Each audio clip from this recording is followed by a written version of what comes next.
तुर्की और इसराइल के ताल्लुकात बहाल हुए, लेकिन ये ख़राब क्यों हुई थी। और इसके साथ साथ तुर्की में एक नया वाक़या आया, और वाक़या कुछ इस तरह आया कि लोग जो है वो रोड क्रॉस कर रहे थे और वहाँ पर एक ट्रक आए और 16 लोगों की जान ले ली गई।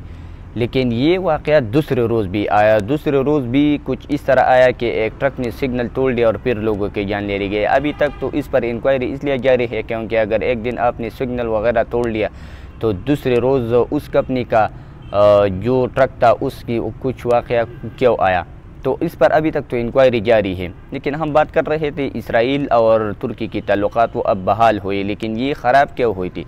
ये इस वक्त ख़राब हुई थी जब एक भीड़ जा रही थी फ़लस्तीन में, और उस भीड़ में कुछ फ़लस्तीनी भी थी और तुर्की कुछ 10 लोग भी उसमें थी।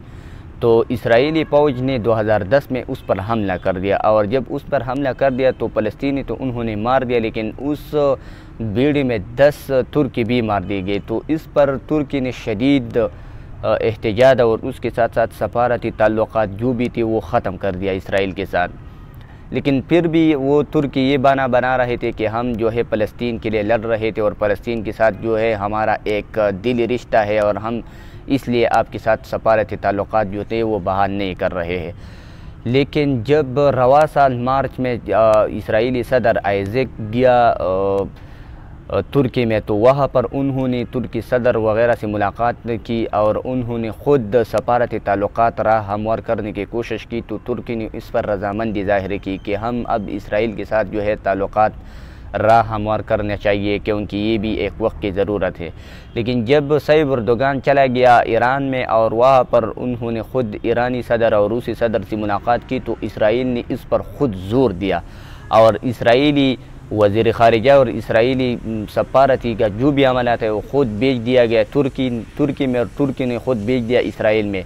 तो इसके साथ साथ इन दोनों ने आपस में ताल्लुक़ कायम कर दिए और ख़ुद अब एक दूसरे को दावत भी दी गई, और ये इसराइली सदर की तरफ से ज़ोर दिया गया। तो तुर्की ने ख़ुद इस पर रजामंदी इस वजह से ज़ाहिर है कि इसराइल एक वक्त की ज़रूरत के तौर पर यूनाइटेड स्टेट पर काम कर रहे हैं, और वो इसराइल जो है वो सऊदी अरब और इसी तरह कुछ इस ममालिक में फ़रोग़ करने की कोशिश कर रहे हैं। लेकिन इसके साथ साथ इसराइल ने भी रूस और ईरान के जो टेंशन है वो अपने आप से कम करने के साथ तुर्की से ताल्लुकात हमवार करने की कोशिश की। लेकिन तुर्की ने इससे भी किया, लेकिन उन्होंने एक पॉइंट ऑफ व्यू जो था वो उसमें रख दिया, और वो फ़लस्तीन था। फ़लस्तीन जब उन्होंने रख दिया तो तुर्की ने कहा कि कोई बात नहीं है, हम फ़लस्तीन के साथ या मतलब फ़लस्तीन की जो हिमायत है वो जारी रखेंगे, लेकिन हम आपके साथ ताल्लुकात ख़राब नहीं कर रहे हैं।